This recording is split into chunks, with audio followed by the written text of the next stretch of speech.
Okay, I'm standing here at the 4450 that is in half, and a couple of you guys were talking about going ahead and splitting it at the clutch and tearing them apart. The thing with these tractors is they're wet clutches, and they don't generally go bad. When they let loose, they let loose. That's it. Things break. Clutch discs and stuff. I can see that this tractor's been split at that point before, so I'm not really worrying about that. But my main concern is this. Let's see, is there anybody back here? I thought I heard somebody come in. Okay, one of you guys has a very keen eye. And in the description of my last video, I said things got worse. Well, there it is. That is the worst part of it.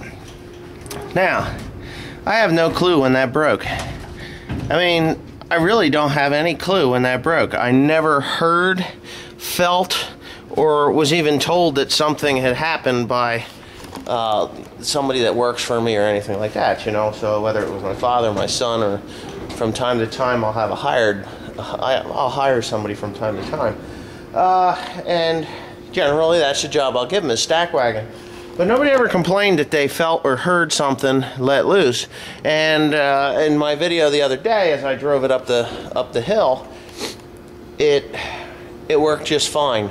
I didn't feel any hitches, kinks, bumps, snaps, bangs, or even hesitations, or just anything. So it's working perfectly with it broken like that. Now,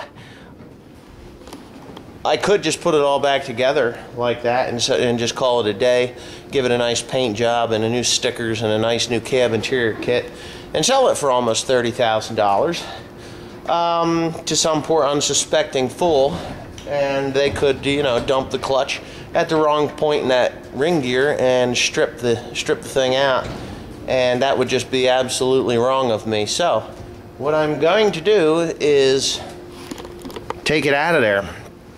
Now, I'm going to say some foul words. This is going to be the biggest cocksucker job that I've done on a tractor like this. I did a 40-20 one time, but I knew that I had to take that pinion gear out, so what I did was I slid it all back together again. Did I do it that way? Yeah, I did. I think, and I may even do that this time too. Slide it all back together again, get it all together from this point forward, and then, no, I can't do that. Well, here's the thing. No, I can't do that. I have to actually take these tires and axles off of this thing in order to get that differential out of there. And boy, what a nightmare that is. My rock shaft housing is hanging above my head. Tim put a board there, but that's just a joke. I've got it chained up there pretty good, so it's not going to come down. You know, it's a two-ton chain hoist. But my big problem is these tires. I'm probably just going to lift that thing completely up out of the way. I'm going to have to completely block the transmission case, unbolt everything off of this transmission case, take the tire and axle assembly to the side with the skid steer at the same time, leaving that tire there. That's when the trick comes in. I'll have to have this part blocked up. I mean, I'm just walking through this myself because this is just, I did it. I wish I hadn't done it this way. I wish I had known that that tooth was missing, because what I would have done was actually left this thing together on the tractor, on the front half of the tractor, took the tires off the axles, pulled the axle housings off, and then supported that transmission with the skid steer and pulled it away that way. That would have been okay. But now I've got this big cluster mess here because I have to hang this thing somehow while I get these tires and that axle housing out of there. Plus there's 50 million wires on this tractor too. So it's not going to be easy unless somewhere along the line someone makes a two-piece ring gear, which I know they don't. But I know they don't, so it's really kind of a mute subject. This thing has got to come apart, and it's got to come apart after those wheels are off. So I've got a job, and I mean a major job. Basically, the only thing that's even going to resemble a tractor is from this point forward, and of course there's no hood. It's just an engine with a clutch assembly there. Now, yeah, so that's my dilemma. So yes, I did know that tooth was out of there when I made the video this morning and posted it, or well, yesterday morning at this point. I just didn't want to tell anybody just yet. It was kind of a suspense thing.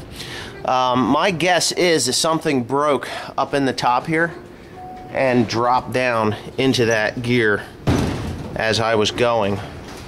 Or it was cast wrong or ground wrong, cut wrong, and it broke out. So, but anyway, that's my dilemma. Whew. Anyway, yeah, that's my dilemma. I'm a little disappointed. And those synchros, no big deal. These synchros, there's nothing in there. There's no balls, there's no springs, there's nothing in there. Here, let me show you. I can do that. I still got time on the video. I don't like to make my videos any more than 10 minutes. There's no balls or anything in there. All this thing does is slide back and forth between the high and the low range. So that's all this shaft is a high and a low. Yeah, what do you call it? The range changes are down on the bottom of the transmission. So this one here just goes from high to low, and then there's a power shift pack in front. I know my camera's shit, don't tell me about it. There's a power shift pack behind the clutch, and that does the high and low there, giving me 4 speeds. 1, 2 are power shift, 3 and 4 are power shift. So it's high or low is 1, power shift 2, high is 3, power shift 4. That's how they work. Anyway, this is not a big problem. All I have to do is press this off. The bearing will come off. This whole thing will just slide right the heck out of there, and I get to put new synchros in. And then this shaft will be ready to go back together. There's no wear on them. There's no wear on them things hardly at all. I mean, nothing that would concern me in any way. I mean, I've seen wear on things, and that's not wear. You know, these tractors, you take them out of gear, you push in on a clutch, and you put them in and out of gear. They don't even grind unless you're an asshole.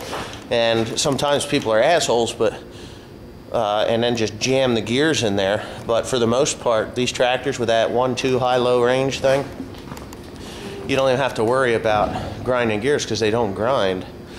But anyways, today's Sunday afternoon. It's pretty much the end of the day, and I did no work on this thing today because, well, I had to get hay home.